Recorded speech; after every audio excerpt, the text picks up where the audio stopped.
Om Namo Bhagavate Vasudevaya. Om Namo Bhagavate Vasudevaya. Om Namo Bhagavate Vasudevaya.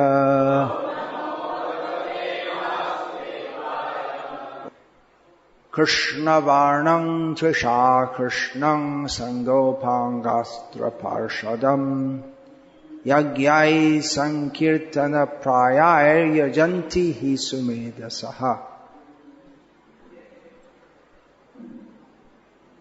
This is a well-known verse from the 11th canto of Srimad Bhagavatam.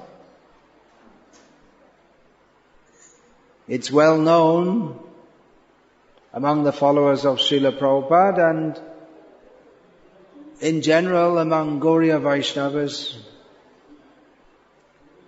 because it is the verse which more than any other in Srimad Bhagavatam, the most important Shastra, indicates Caitanya Mahaprabhu as the Supreme Personality of Godhead. That's one reason. And another reason that we know it well, of course, is that Srila Prabhupada often quoted it. So the translation of this verse is that Krishna Varnam, this means in the category of, this can mean several things, but it's translated as being Krishna, or being in the category of Krishna, or pronouncing the name Krishna. And so Caitanya Mahaprabhu is Krishna, and he pronounces the name of Krishna. And his bodily complexion is not Krishna, not black. It's Krishna, but he doesn't look like Krishna. He's accompanied by his associates, subaltern associates, his weapons, which the Acharyas explains means his beauty is his main weapon. And people in Kali Yuga who have sufficient brain substance, to use Srila Prabhupada's phrase, people who have good intelligence, sumedasa. Sumedasa can mean very intelligent, or it can mean good, clear, pure intelligence. So both meanings are applicable. People in Kali Yuga have good intelligence, will worship this not black Krishna by performance of Sankirtana Yajna. Generally in Kali Yuga, people do not have much intelligence. Generally, in the material condition, that material condition means not intelligence. Because one is covered by lust, material desire, which in Bhagavad-gita Krishna describes as Jnana Vijnana Nashanam, the destroyer of knowledge and wisdom. And especially the demons are described by Krishna in Bhagavad-gita as Ajnana Vimohitaha. They are completely bewildered by ignorance. So superficially they may be intelligent. For instance, in technology, we live in a technological age. It required some intelligence to create this microphone. But that is a misuse of intelligence, because the whole exercise of intelligence is based on how to live happily in this world, which is a wrong idea from the very start. Rather, an intelligent person sees janma mrityu jara vyadhi dukkha doshanudarshanam etad jnanam. Major symptom of actual knowledge is to perceive by understanding through disciplic succession that this material world is miserable, particularly in the matter of birth, death, old age and disease. So in general, people are not intelligent in this material world, but particularly so in Kali Yuga. In Kali Yuga there are so many disadvantages.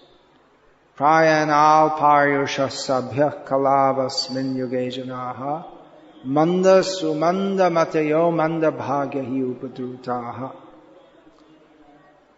Some of the principal symptoms of Kali Yuga are that people have short lifespans in this age. They are manda, which means slow, lazy, stupid. And just to emphasize, they are sumanda, particularly slow, lazy, and stupid. And sumandamati, their whole outlook, their intelligence, their attitude their intelligence is very low, and their whole outlook is very demoniac and wicked. They're unfortunate, and their mind is always disturbed. There are always so many disturbances. So in this Kali Yuga, Caitanya Mahaprabhu has appeared and propagated Sankirtana Yajna. Yajna is generally understood as a sacrifice in which various ingredients are offered via the medium of fire. Agni transports the offerings that are offered into fire to the Supreme Lord and to the demigods. In this Sankirtan Yajna, it is the Yajna of offering ourselves in glorification of Krishna. Sankirtan. Kirtan means glorification. And properly, Kirtan means Hari Kirtan. We can speak of Kali Kirtan or any other kind of Kirtan. But Hari is Kirtaniya. He is the proper person to be glorified. And others may be glorified in relation to Krishna. Any other kind of glorification is not really glorification. It's not sat. It's asat. It's a wrong kind of glorification. Just to give an example, if someone is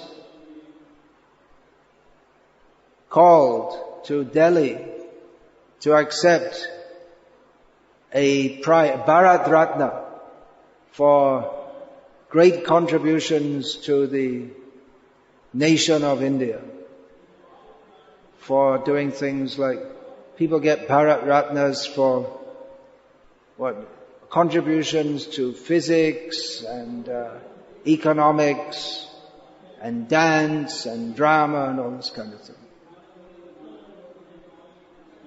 So someone is someone has done great charitable work and they're called to Delhi to get their Bharat Ratna, and in the eulogy speech, the person giving the speech praising him completely ignores the fact that he's being given the Bharat Ratna for social work, and just say, see, he's dressed so nicely and got a very nice hairstyle and he smiles very nicely, and praises him, but that's not the point. He may have various qualities, but the real point is he's not getting the Bharat Ratna for being well dressed. So we may praise someone, oh, you're so great, you have revived the industries and this and that. But or even we may praise a demigod, you're so wonderful, you bless us with knowledge and this and that. But if it's not in relation to Krishna, then it's missing the point.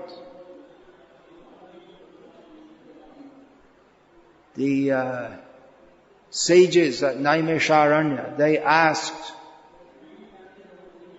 Sutta Goswami to describe to them topics of Parikshit Maharaj, Yadi Krishna Kathashrayam, if it's in relation to Krishna. Otherwise, how Parikshit, of course Parikshit by his pure devotion to Krishna is always thinking of Krishna.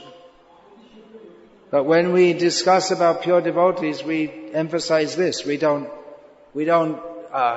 write books and books on how Srila Prabhupada used to brush his teeth and what kind of razor blade he used to use. This is not the essence of his personality. Srila Prabhupada might have been a very good dresser, expertly brushed his teeth and all these kind of things, but the Swarup Lakshan is that he's a pure, the essence of the actual reason that we should praise him is because he's a great devotee of Krishna. So kirtan means to glorify Krishna. Krishna is the properly to be glorified, proper person to glorify. And others may be glorified as much as they are actively, consciously engaged in their relationship with Krishna. And anything else that anyone may do is ultimately not praiseworthy. Even if one is a great social worker, a great economist, had recently a Nobel Prize winner for economics, from India. How wonderful. But it's all simply babbling, means, I guess the Hindi word for that would be gapshap, or just talking with no real reason. In one lifetime, which is a flick of the fingers, which is not very cultured to do that. Flick in the it's a blink in the life of Lord Brahma, and someone in that lifetime, great economist, great social worker, it's all ultimately meaningless. So kirtan means to glorify Krishna, and Sankirtan means samyak kirtan, complete kirtan. That means that kirtan by nature is, Krishna is not lacking in anything. So proper glorification of Krishna means that he who glorifies should know what it means to glorify Krishna. Should be knowledgeable of Krishna. If one thinks that, or if one has a misconception regarding Krishna, then that kirtan is not complete kirtan. That's why we're warned against nama aparadas. One may chant the name of Krishna and appear to be absorbed in Krishna kirtan. But that will not be perfect and complete unless our bhakti is perfect and complete. And our bhakti can never be perfect and complete, and it can never actually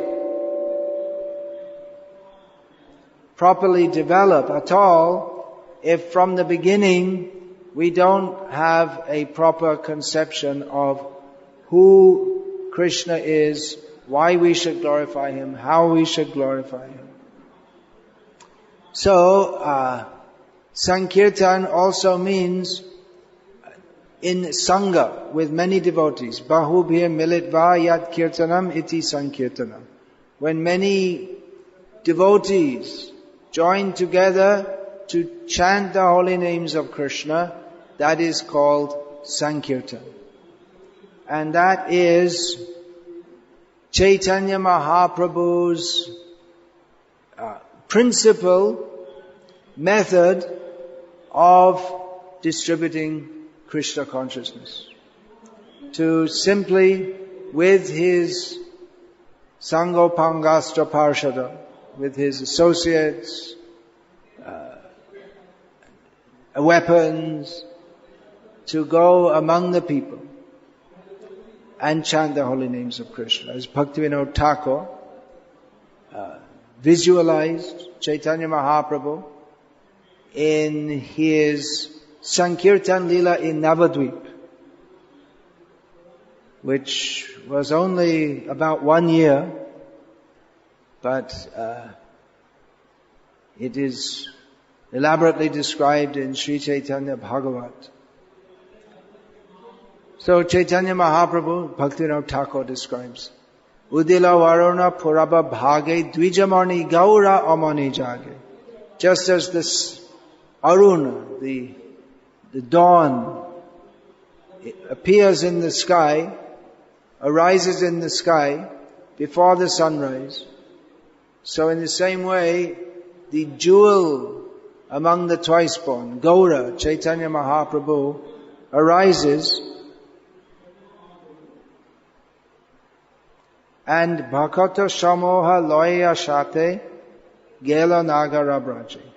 And taking all his associates, there are many associates, his devotees with him, he would go in the towns and villages with Sankirtan and Totai Totai Bajalo Ko Ghana Ghana Tahe Janjero Preme Ghala Ghala Shonara Anga Charane Nupura Baje,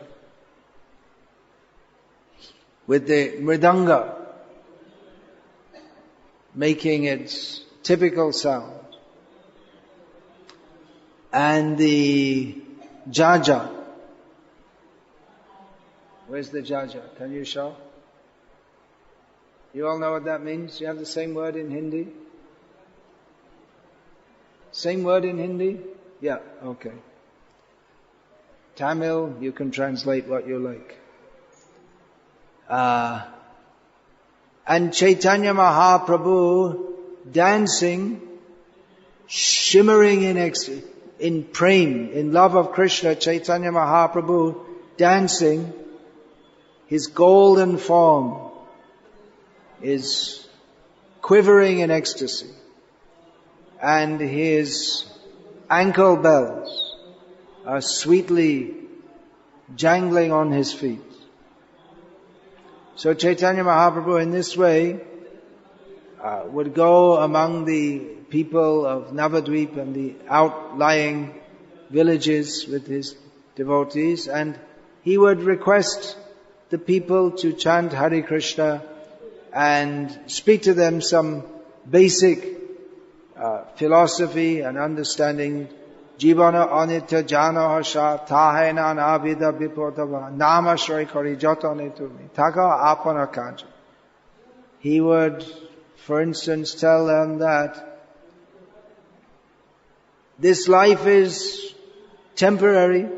You should know this. And it's full of many dangers and difficulties. So take shelter of the holy name. Go on with your life, you're doing whatever you're doing, but take shelter of the holy name. This is Caitanya Mahaprabhu's principle, preaching method for spreading Krishna consciousness among the people in general. So to the present day, Caitanya Mahaprabhu's followers do this. Srila Prabhupada brought the Sankirtana movement to the West, and not in the very beginning of his movement, but quite near the beginning of this Hare Krishna movement in the Western world, it became the full-time engagement of most of the devotees to simply go on Sankirtan, chanting the holy names of Krishna all day, 6 days a week. Sunday, what did they do? Rest? No, they would, while going out chanting the holy names, they would give out flyers inviting people to come on Sunday for a special festival every Sunday in the temple, in which they have lots of kirtan and lots of prasadam and talk on philosophy, often dramas also. So they'd have a complete festival every Sunday. And in this way, they attracted more people to join the Sankirtan movement. And in those early days, while performing Sankirtan in the streets of famous and mostly famous cities, our movement hadn't spread to the less famous cities, but New York, Los Angeles, San Francisco, London, Sydney, they would distribute Back to Godhead magazines, in which in every edition there was, of course, pictures of Krishna. There would be a beautiful color picture of Srila Prabhupada, and there would also be in every edition a photo of devotees engaged in Sankirtan, which was the impression that most people have had of the Hare Krishna movement. There are people, mostly young people, who go out in the streets dressed in a manner which is quite different to what was considered normal in the Western world at the time, although today practically anyone can dress any way whatsoever. It's become normal to be unusual, or quite common to be unusual. But in those days, for people to dress in dhotis, no one had ever seen or imagined such a thing, and saris were also quite uncommon, and especially it was never thought that any Western women could dress in saris. So there'd be a photo of Srila Prabhupada's disciples chanting in public with an explanation of of the meaning of the Hare Krishna mantra. And apart from the devotees looking quite unusual in terms of their dress, which was in itself a cultural statement of rejection of the materialistic norms of Western society, or any society. There was also a feature about the devotees which was unusual and completely different from that of materialists, in that they were clearly and not artificially extremely happy. And in fact, that was one of the first impressions that I had when I first entered the temple of ISKCON. Many impressions. There are all kinds of things that just hit me immediately on entering the temple. The whole building was permeated with the fragrance of incense. There were beautiful pictures of Krishna on the walls, so these are all things I appreciated, but maybe the thing that struck me the most was that all the devotees were extremely happy, obviously. It wasn't that they were walking all smiling all the time, but their faces were radiant with actual happiness.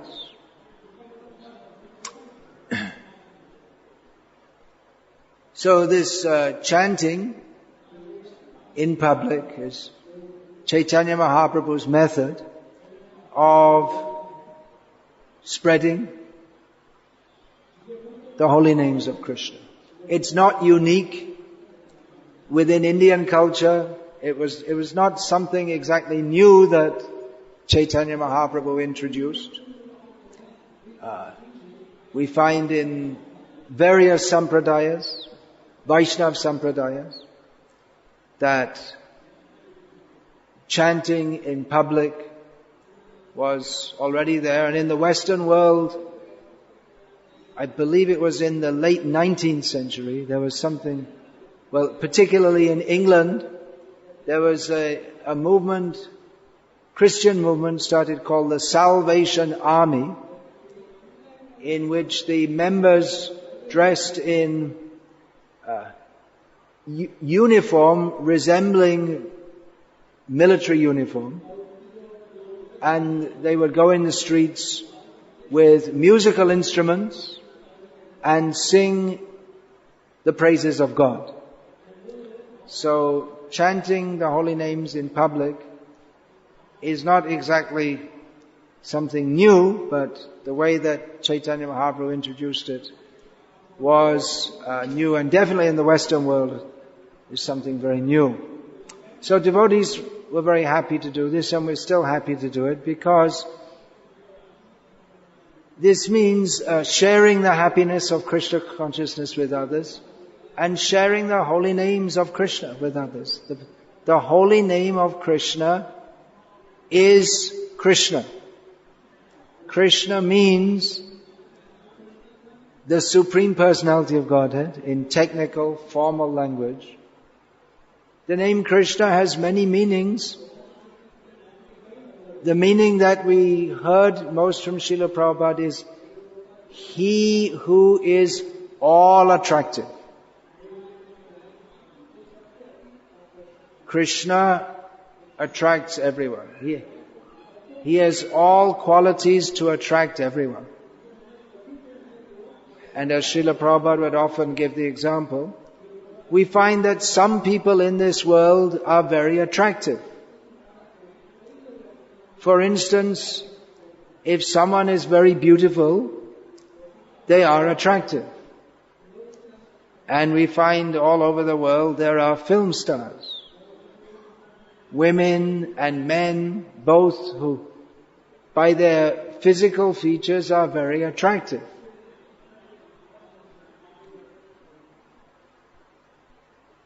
So in India, the main ones are who?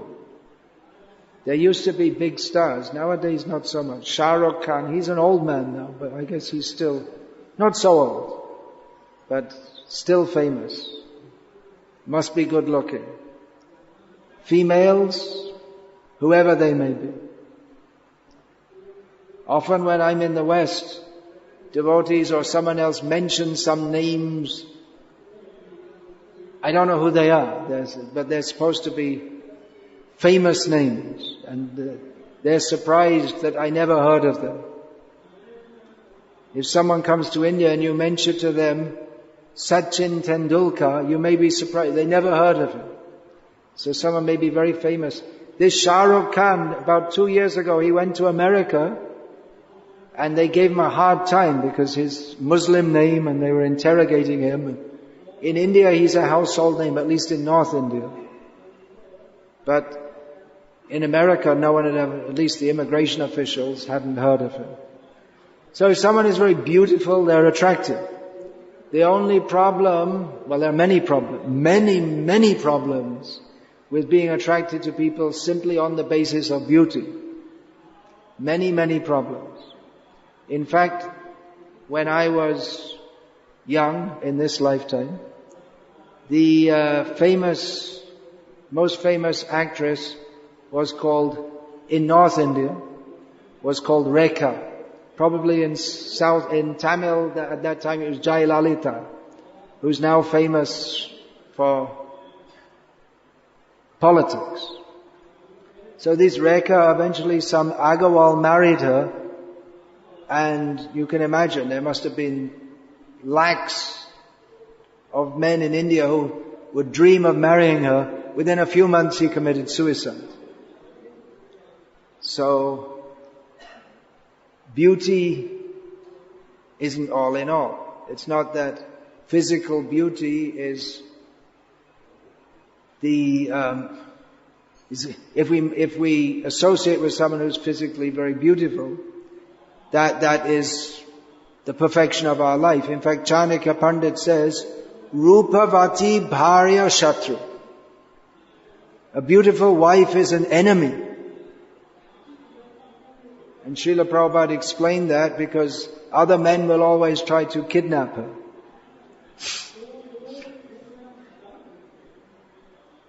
But, one problem with beauty is that it doesn't last. And as I sometimes joke, that no one is interested in Rekha nowadays because in her face there must be so many Rekhas. Rekha means line. So the beautiful face becomes full of lines, and then it's no longer beautiful. Few years ago, in the West, someone showed me a magazine in which there were two photos.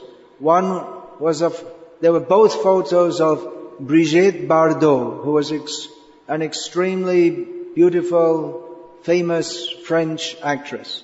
So there's one picture of her about the age of 20, in which she was very, very beautiful. And there was another photo of her at that time. This must have been in the 1990s, and this was about 40 years later. And the contrast was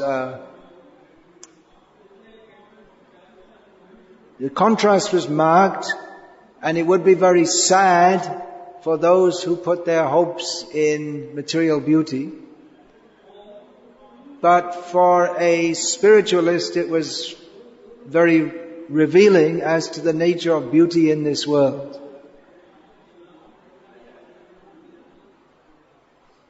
There was one English poet, Keats, his name, so he said, truth is beauty and beauty is truth. But his conception of beauty is the beauty of this world. So Krishna is beautiful. That point I wanted to come to.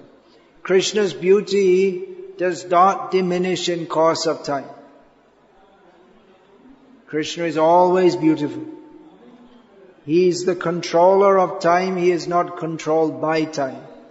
He appears within this world within a certain time frame by His own choice. We are compelled by time.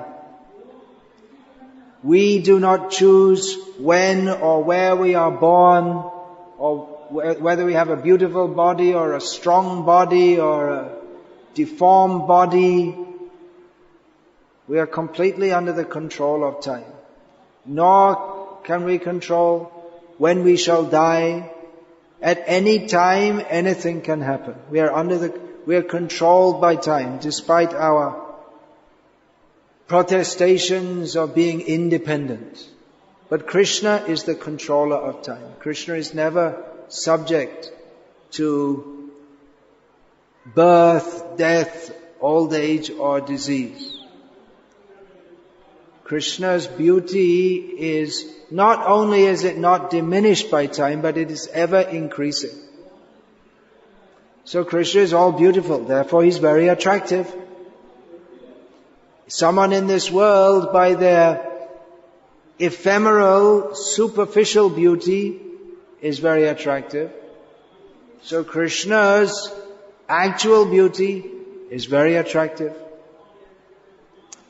So, Aishwarya, someone who is very wealthy, is attractive. The wealthy people of the world are well known. Here in India, the name of the most wealthy people, they're all well known. At least the names. Tata, Birla. Oh, that reminds me, Birla. Yeah, this is important. Going completely off the subject here. One Mataji came to me this afternoon and told me that where Prabhupada stayed, here in Rishikesh, she'd found out that place. It's called Ganga Darshan. It's near to Gita Bhavan number 1. It's Birla guest house. It's their own private guest house. So it's locked all the time. Only when members, private means it's not for their company members, it's for their own family members. So it's locked all the time, but we should try, and tomorrow we can go for Harinam there, and we can maybe get it opened and we can take darshan of where Prabhupada stayed. So to do that, we should contact Mataji. He must know who's got the key and everything. Okay, let's get back to the subject. What I was talking about. That's important. So, please remember that. So, wealthy people. Tata, Birla, Hinduja, Ambani, now this Premji in Bangalore, Wipro, then Narayan Murthy. These are all wealthy, powerful, influential people. And probably the politicians, the leading politicians are as wealthy as them, but they're not allowed to show it. They have to pretend they're less wealthy than they actually are. So, just by the very fact that they're wealthy, they are important people. And that's there in the Western world also, everywhere. The wealthy families for generations, Rothschilds, Rockefellers, and in the recent times this Bill Gates.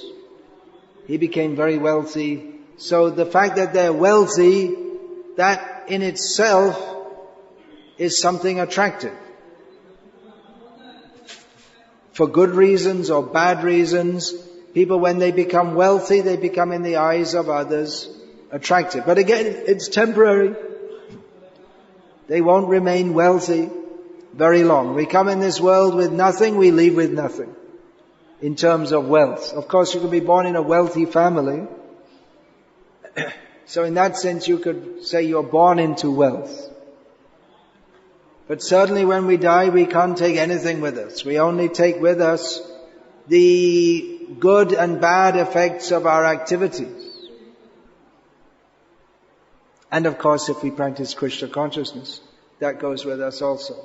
So wealth, Aishvaryasya Samagrasya, Krishna has all wealth. The wealthy people of this world, actually nothing really belongs to them. Everything belongs to Krishna. Krishna is the most wealthy. So in that way, Krishna is also attractive. Krishna is the most powerful.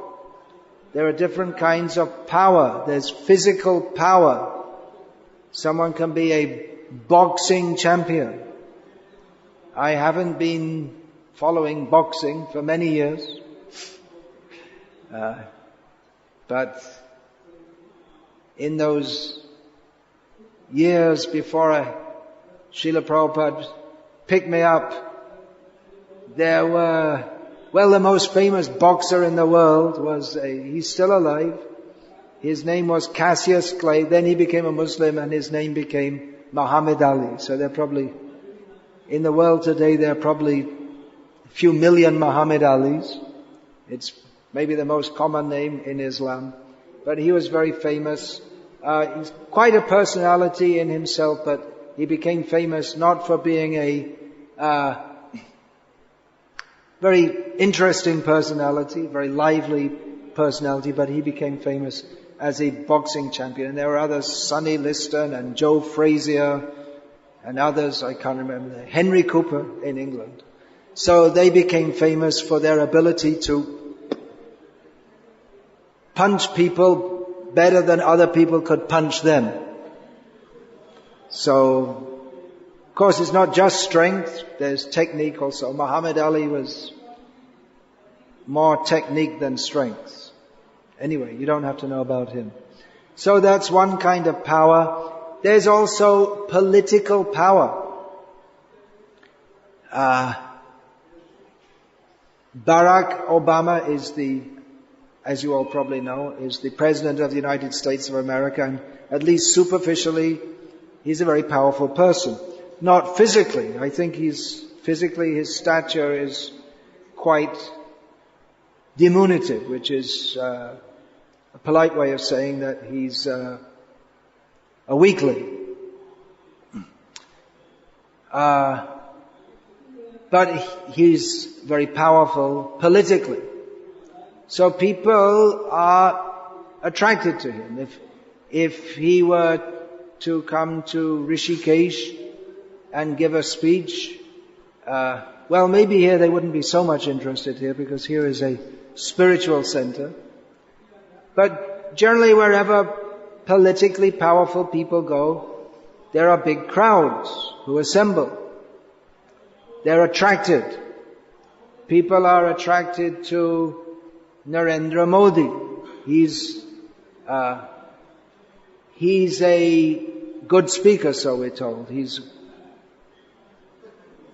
And he shouts a lot and this and that. So he's a good speaker, but good or an accomplished speaker. So people go to see him not just because he's a good speaker, but because he's very powerful politically. So power is something which is attractive. When we say attractive, people are attracted to go and see him, Narendra Modi.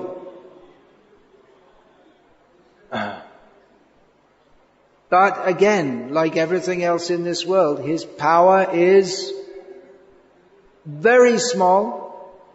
Even if one is the political head of the United States of America, the United States of America is one country in one planet, so many planets in the universe, one tiny universe, there are so many universes, and it's temporary. Here in India, if I say some of the names of the prime minister, people who have been prime ministers during the time I've lived in India, most of the young people, they never heard of them. Some of them, but they don't know the name of Deve Gowda, Chandrasekhar, even Narasimha Rao was not so long ago. If they're from AP, they know. Otherwise, they don't know. So, this power is very limited and very temporary, but Krishna is all attractive because his power is unlimited in all respects. It's also not limited by time. Prime ministers come and go, but Krishna is always all powerful. So, Yashasha, somehow or other, if someone becomes famous, they become attractive. There was someone who ate a motor car to get his name in the Guinness Book of Records. How can you eat a motor car? Well, you can grind it into dust, which is a colossal waste of money, seeing as a motor car itself costs money, and to grind it into dust costs money. And you take a little bit every day, so you don't get too much poisoned all at once.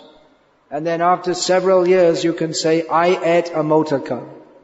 Then you get your name in the Guinness Book of Records. And wherever you go, you can tell people, my name's in the Guinness Book of Records. It's famous. It's completely, even materially speaking, it's completely useless. Everything materially speaking is useless, but just like in communism, all humans are equal, but some are more equal than others. So in this material world, everything is useless, but some things are more useless than others. Useless means zero, but something is more zero. But Krishna is famous. Why is he famous? Everything about him is praiseworthy. Madhuradhipater akilam madhuram. Everything about him is sweet. Everything about him is attractive. Yang Brahma, Varunendra, Rudra, Marutas, Tundvanti, Divyaistavayar. All the great demigods, they praise Krishna. Vedo Sango Panishadai Gayanti Yang Samagaha. All the Vedas glorify him. Dhyana Vastita Tadgatena Manasa Pashyanti Yoginaha. The perfect yogis, by the perfection, who achieve perfection in meditation, that is their goal, to see him. Yasyanti Navidu Sura Suragana Devaya Tasmai Namaha. So we offer our obeisance to that personality who is most famous and whose glories cannot be fathomed even by the great demigods or even by the great demons. So Krishna is the most famous, the most beautiful, he's the most renounced. He owns everything, he controls everything, but he's not attached to anything. So Krishna is the most attractive. Renunciation is also one attractive feature. If someone has everything, but at the same time he's not controlled by that, or he's not bemused by that, that's very attractive. If someone is very powerful, but at the same time they're not, it doesn't go to their head. They're not proud of that. They don't think there's something very special. How do you say that in Hindi? Gone to their head. Atmastata is there in Gita. How do you say that in Hindi? Where you just think, I'm so great, I'm so wonderful. Ishvaro ham bhogi, siddho ham balavan sukhi. There must be some saying like that. It's gone to your head means mata kharab ho gaya, is it? Aapne aapko kya? Aapne aapko bada mante. I don't know. Anyway. Gone to hell. Go. Narak mein jao. Baha. Kya? Anyway, tell me later. It's not supposed to be a Hindi lesson.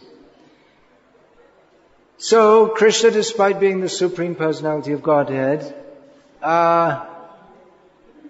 he's a very nice person.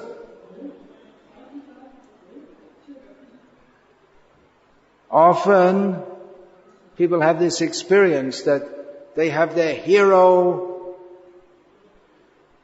but when they think, I'd so much like to meet them, but when they meet them, the person doesn't care for them at all. Mukunda Goswami mentioned this, that he had met many rock stars and he thought, oh, what great people. When he met them, he thought, they're not so, they're just a bunch of useless people. And in One Back to Godhead, there's one devotee narrates how when he was a university student, there was a convention of senators in his university. So he thought, oh, this is very nice, I'll meet them. And then you see, as a student, I'm concerned about the future of our country. I can discuss with them. So he met one senator who's coming out of the meeting, and he met him, and the senator said, I'm a Johnson Democrat, that's all you have to know about me. That's whatever he says, I follow, that's all. So don't bother me, I'm going to the bar. He didn't want to talk. The student thought, I'll talk with this senator and we'll discuss some things about how we can benefit our country, the senator wasn't at all interested. But Krishna has time for everyone. And he actually loves everyone and cares for everyone, and he's capable of doing so. However much a politician might present himself as an Aam Admi, he's not an Aam Admi. He's not a common person. He can't deal with everyone. Or chai par charcha, that's another one. But how many people can you have charcha with over chai? You can't talk with 20,000 people personally all at once. But Krishna can and does. Krishna, as much as we give ourselves to Krishna, Krishna gives himself to us and more. Krishna's got much more to give us than we can give him. So Krishna is all attractive. And Krishna's name is non-different from Krishna. So when we chant the holy name of Krishna, we become infused with Krishna consciousness. And we naturally become happy. And Caitanya Mahaprabhu wanted to bring the happiness of Krishna consciousness to the suffering people of this world. And he did so by various means, among which the prime means is to simply go among the people and chant the holy names of Krishna. And people, even without knowing any philosophy, they can understand that this is not just some people going and singing. Yesterday we heard some political chanting. I presumed it was something Zindabad and Hi and all this kind of it sounded absolutely demonic. Zindabad, Zindabad. Completely demoniac sound. Be careful of my voice. So the whole tone was one of, like, we're showing our rights and we're strong and we're powerful. Completely demoniac. But in Krishna consciousness, chanting the names of Krishna means that we submit ourselves as the humble servant of Krishna. So everyone can understand, even if they've never seen devotees or heard of devotees, they can understand that this is not something mundane. This is not just some people who, there are many sadhus here, and many Westerners come and take drugs, and they may be going around intoxicated. This is not on that low level. It's very high level. It's something from beyond this world altogether. And people, unless they are actually quite demoniac by nature, they actually appreciate. They like it. They may not know or be able to say why they like it, but they feel attracted because Krishna is attractive. So in this Krishna consciousness movement, there are many programs to try to reawaken the dormant Krishna consciousness in everyone. Distributing books is a major program. Having temples in which people can come and appreciate the atmosphere of Krishna consciousness. This chanting of the holy names of Krishna in public is the original program given by Caitanya Mahaprabhu, and we should all participate in this. Caitanya Mahaprabhu did it personally. Srila Prabhupada's followers in the early days of the movement did it full-time. It was a full-time engagement. Later on, Srila Prabhupada's order, the emphasis was switched to another kind of Sankirtan, book distribution. But this Harinama Sankirtan should not be forgotten in our busyness in distributing books, writing books, constructing temples. But Harinama Sankirtan is Caitanya Mahaprabhu's personal program. for attracting people to the all-attractive Krishna. So, now we're all going out, I hope, we're all going out for Harinama Sankirtan. This will please the Yagya Purush, Caitanya Mahaprabhu, and we shall also become happy, and others will become happy by this process of Harinama Sankirtan. So we have quite a large group. Even if you're a small group, you can do. There are people in India today who maybe not even in ISKCON, but they go out daily on Harinam Sankirtan alone. That one place we went to in North Gujarat, Visnagar was it? Valam, I think. We met one man small town in North Gujarat, and one man every day for the last more than 20 years, he goes out every morning, 3 o'clock in the morning, chanting the names of Krishna. So, there are such people who know and appreciate the value of the every day means in the rainy season, in the cold season, he's out there chanting. So, let us also do so. Srila Prabhupada had, among his many, many programs for spreading Krishna consciousness, one of them in India was importing elephants. So, why should you import elephants to India? It means he called the Western devotees dancing white elephants. White elephants are also attractive because there's something unusual. So, the Western devotees, even today, in the Kirtan, it's an attractive feature. So we invite all the Indian elephants and the white elephants to join together to fulfill Bhaktivinoda Thakur's desire that